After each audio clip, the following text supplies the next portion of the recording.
You're listening to Spark TV, where we bring you daily interviews with real women in business at all stages. I'm your host, Danielle Lewis, and I am so grateful to have you here. So good, Janet. Welcome to Spark TV. I'm so happy to have you here. No, thanks. Great to be here, really. Amazing. Let's start out by telling everyone who you are and what you do. Sure. I'm Jannic Moeller. I'm the founder of Jannic Education Solutions. I am on a new business journey that, well, the thoughts of it started about 30 years ago, but the business itself only started 18 months ago. So still pretty new in the space. But yeah, excited to talk about it. Awesome. So can you fill us in? What is it? Well, let me take you on a journey first. It's a journey that started, it'll be short though, 30 years ago to 6 years ago to 18 months to now. I've spent 30 years in education, and there's always been something in the back of my mind that's, I wish there was something that would, or I wish there was a person that could. And as that was rolling around in my mind, in my first teaching position, which was regional USA, I wish there was someone I could collaborate with. And in 1993, we didn't have Google, and we couldn't really collaborate, and you were really off on your own. So then I went to a suburban data-driven school, and I had plenty to collaborate with, but I wish there was someone who could take the data, get the data for me on student learning, input the data, put it into a way that I could use it. But there was no one to do that either. And it added a lot of work to my load, but I love data. I started seeing it burn out teachers, my mom being one of them. So that became really personal, and that she could have had an extra 10 years teaching children to read. But because of the extra hours she spent doing data, she just said, I can volunteer. So she got out of the profession. So I went to an international school, and I had a personal assistant that could do all the records, the attendance, the ordering of materials, the checking of emails from parents and drafting responses, and all the things that you would dream about. So you just focus on teaching. But then my question in my mind was, well, why isn't that available to parents and teachers who aren't in schools where parents are paying $40,000 a year per child? Why isn't that available to everybody else? So then I came to Australia, and not only was the admin the same as it was back when I was in Oregon, but you had risk assessments now. You have paperwork to do school funding. And I wish that there was a way to take that burden off teachers. And it's not about the planning and teaching, it's about the admin work that goes along with it. Yeah. So yeah, statistically, teachers work between 49 and 51 hours a week, which isn't sustainable. And as a school leader, to watch that was heart-wrenching, and not being able to do anything about it. So 6 years ago, I wish there was, turned into, wait a minute, there is. So my husband, who is my co-founder, was working on bot technology for multinationals and banks and technology companies. And I'm listening in the background thinking, if we could adopt that bot to do this, it would save teachers hours. If we could adapt this, we could save teachers hours. We could keep some of the burnout perhaps from happening. He looked at me and he said, it's way too expensive. It takes millions of dollars. This was 6 years ago. He said, it might be there someday, but it's not there yet. 18 months ago, it's ready. We start seeing language models, and we have the ability now to create bots that adapt to people, that not only speak, but they can take on full workflows. They can make appointments for you. They could do amazing things.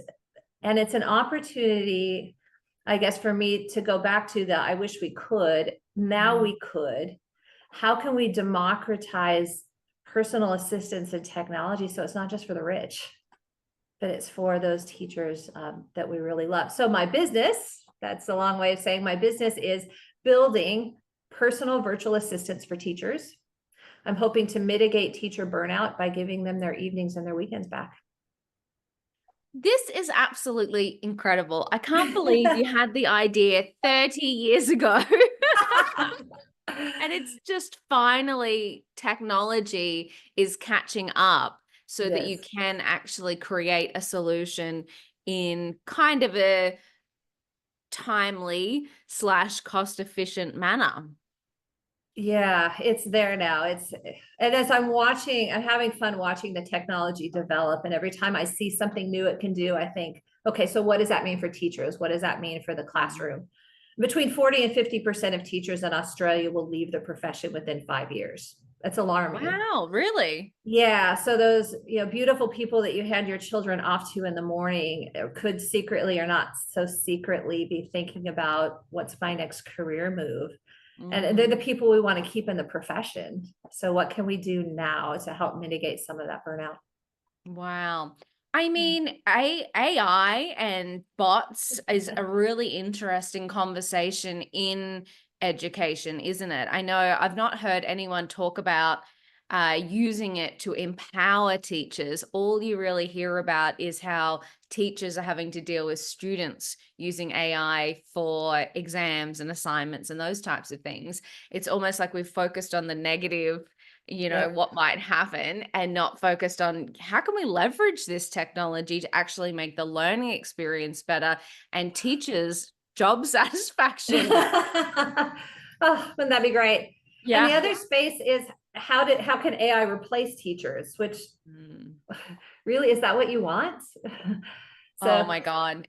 It's just like, I think we get so caught up in the negative and what could happen. But I mean, it's hilarious. Google's now integrated with their own, I think it's Gemini AI or something. And literally every time I do a Google search now, it brings up this weird AI answer that I know is wrong because I know what I'm looking for.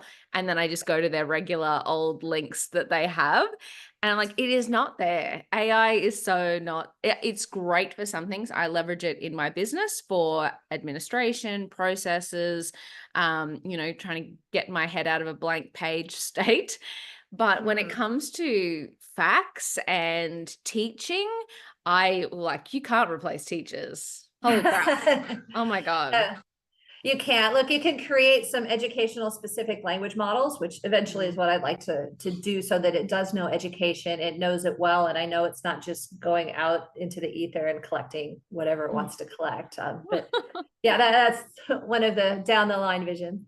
Wow, that is absolutely incredible. So then how do you go about having this idea? The technology is now ready. How do you go about bringing this into life and creating a business around it? What's that process been like for you? Well, there are two things that I've been thinking about when creating it. I don't know how many listeners, I'm guessing quite a few have either been on the teetering on burnout or been in full blown burnout at some point. And the thing about burnout is that it's personal and it's contextual. Mm, And if we're really going to do something about burnout, we need to think not just about productivity and how we can be faster machines, yes. but how we can let the machines help us be human again. Oh my God, So I love that. I have not heard anyone talk about it like that. That is just, yeah, you just hit a nerve there because I think so many people think about AI replacing things, but I love that how it empowers us to be more human. Hmm. it can. So part of what I did going about it, there are plenty of people trying to just make boxes where you make notes into AI and it spits out something. But Mm. I've been thinking about from the productivity side of things, like we've talked about, but also the well-being.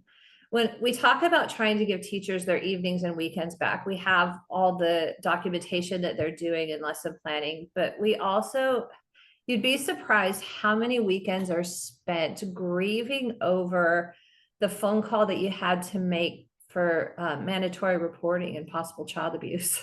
Oh my Um, God. the times where I was talking to a teacher the other week, I might get emotional talking about this, sorry. Okay. Who was telling me, look, she's put her heart and soul into this child for months now. She went to a meeting, and after the meeting, a colleague and a parent both emailed her to tell her about all the other things she should be doing. Oh my And she God. just felt leaving like, I'm not doing enough. And it's that emotional, yeah, it's the emotional toll that it takes. So what I'm trying to do as a point of difference is to create, it's actually just a chat bot. It looks like you're talking to a friend on technology. It's not a big screen of tabs. Um, I plugged in that to the current minimal viable product that we have. And the agent came back and said, I'm so sorry to hear that you're dealing with that. You're making such a difference in the lives of students. Would you like me to take those emails and draft a professional response for you? And you can come back and look at it later. Oh my God, can I please have this in my life? And I thought that's exactly what we want. I had some Yes. fun plugging it into some other types of bots and seeing what came back. And I was pretty happy with the response that it got. But so how do I build that? I actually don't build the technology. I have learned some prompt engineering. I have my co-founder that's dangerous enough with technology to be able to Love that. navigate that and get the right people involved in it. But yeah, we're really at early stages at this point. We have a minimal viable product out there that teachers are starting to use, give us some feedback. Yeah, building it as we go. So cool. And I love that, getting it into the hands of the real users and getting that feedback. What has been the most surprising thing as you have launched a business? Look, as a school principal, I took care of finance and marketing and HR and all of that, but I never had to start it from scratch. So even things, yeah, you're juggling all the balls, which is not unusual for anybody, but there are certain things that I feel like I never get right. Branding, for one. I've got people helping me, but how do I tell this story? And I feel like I keep redoing that. The financials, I know what I want to build and I know how much that's going to cost, but what about the periphery things and the people? And then you've got grants and contemplating investments and marketing, and there's just so much to it. You get one or two things done a day. Yeah. And anticipate one or two things to not go right. And then you go home and you try to do it again. All again. Yeah, do it all again the next day. Oh my, it is so interesting, isn't it? I mean, a lot of people, when they start businesses, they come with a skill set. So they're coming from a corporate career or or an education in something specific. And they go into business and then they're like, oh my God, I've got to wear all of these hats. But so interesting that you've worn all of the hats, but it's still completely different once you get into a business. Yeah, and it's a whole different language. So if I'm starting to speak technology, I remember the first time someone looked at me and they said, well, you need a full stack development. And the last time I heard the word stack and development in the same sentence, I think I was an adolescent and I knew it had nothing to do with that. So, okay, so what is full stack development and why do I need it? Or I would read up on different technologies like fintech. And I thought, well, why do the Finnish get all the good tech when it turns out that no, that's financial tech? And my God, that is classic. I love that. yeah. So what I've learned is when I talk to investors, it needs to be in CAGR and it needs to be in dollars. And if I'm going for an award, somebody told me you have to think like a judge. I thought, I don't know how to think like a judge. I think like an educator. So, and somewhere grant submissions are somewhere between the finances and the judging and all of that. So speaking different languages for different audiences has been surprising to navigate, to say the least. Yeah, I don't know. I gave up at one point. I remember, so my other business, Scrunch, we raised capital. So speaking to investors, we went for grants. We went for a lot of grants we did not get. I gave up on grants because I was like, I just can't speak I don't know what you want from me. Yep. So that was really interesting. But you're so right. Like now, as I reflect on it, it was trying to learn the language and fit into this ecosystem and fit into multiple ecosystems. Yeah. I found it really frustrating, to be honest, because I just felt like I could never get there. I could never understand investors. I was like, I was a salesperson. So I can talk to anyone. I can build relationships, talk to anyone. But when it came to investors, I was like, I don't understand what you want and why you're saying yes or why you're saying no. It's just, it would blow my mind. And that's why I love what I'm doing with Spark, because it's a little bit out of the startup ecosystem and more into the media landscape, which is probably more my bread and butter. But you're just so right.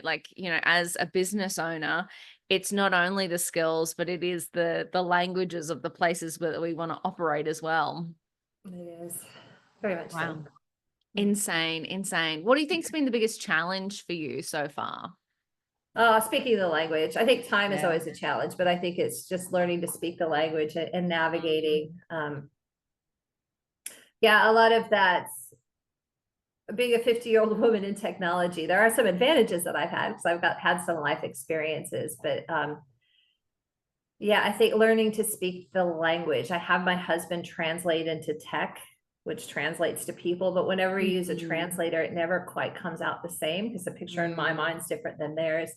And at the end of the day, I speak education. And so they don't get me either in the way that I talk about things. So yeah. Wow. It's really interesting. So you spoke about burnout for teachers and, touched on the fact that there's probably 50% of our audience that's currently either has experienced, is currently experiencing, or is completely burnt out. How do you manage that now as both a career person and also a business owner? How do you navigate not getting burnt out? Oh, there are a couple things. I work beside my dog. He's right over there in Love the that. house. I mean, puppies make all the difference. They do. That's therapy in and of itself. I love it.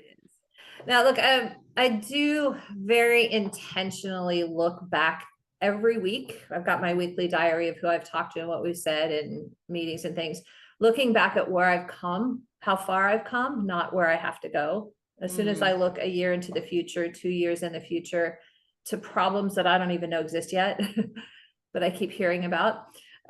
I need to just keep looking at the progress so far and knowing, okay, I've overcome this obstacle. So the next one's going to be all right there.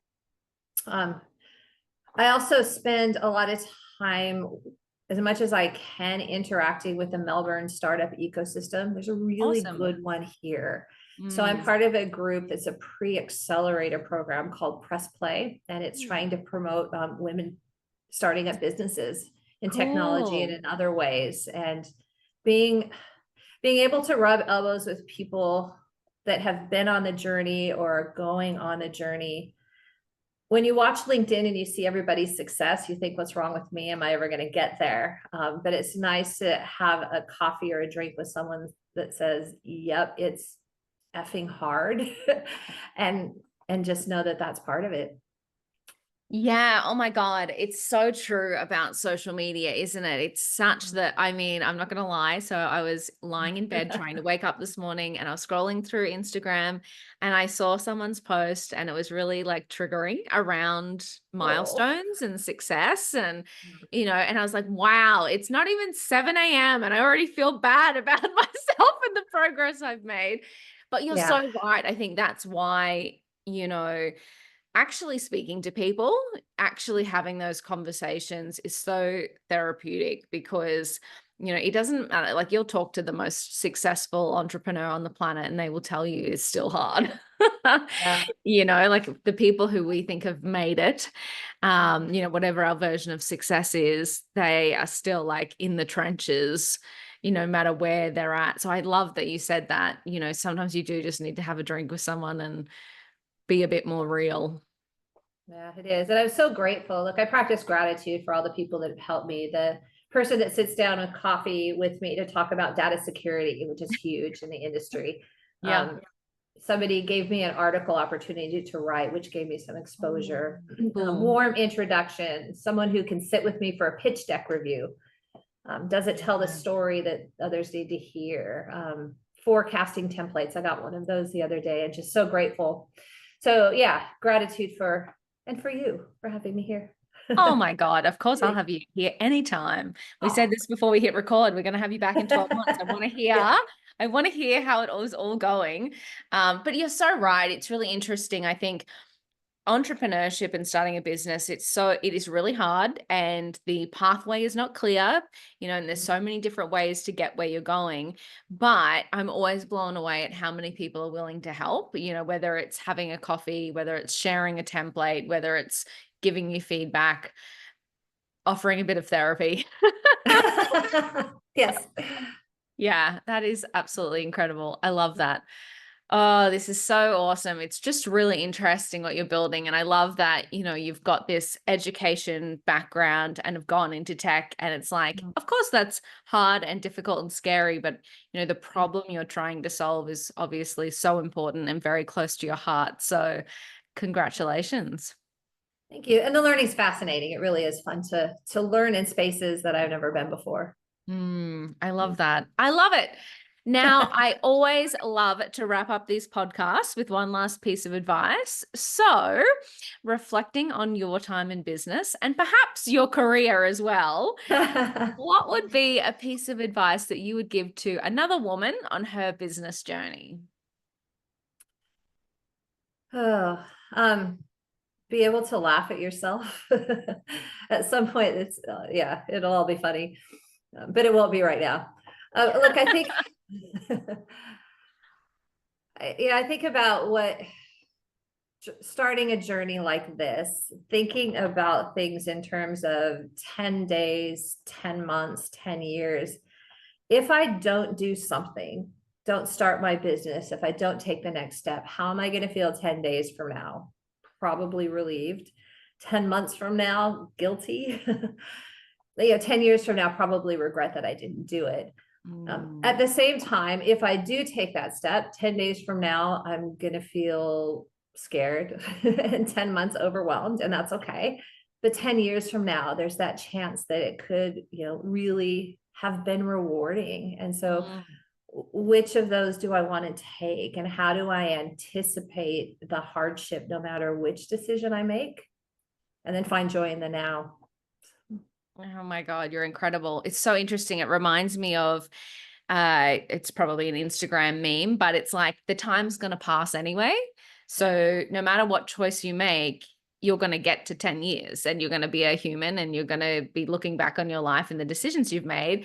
So why not make one now that maybe it's a little scary, maybe it's a little intimidating, overwhelming, but maybe your future self might thank you for it. Letters from the future self. I'd forgotten about that. I should probably do that. So powerful. You are absolutely incredible, Jannic. Thank you so much for sharing your time and your wisdom with the Spark community. So many gorgeous nuggets of wisdom in there. So I am grateful for you today. Well, thank you very much. And I look forward to getting to the next step and sharing the journey. Absolutely. And we'll have you back in 12 months. I want to hear all about it. All right. Hopefully it's what I want it to be. That wraps another episode of Spark TV. Shout out to Spark TV sponsor IP Australia for their amazing support of the Spark podcast and women in business. And if no one tells you today, you've got this.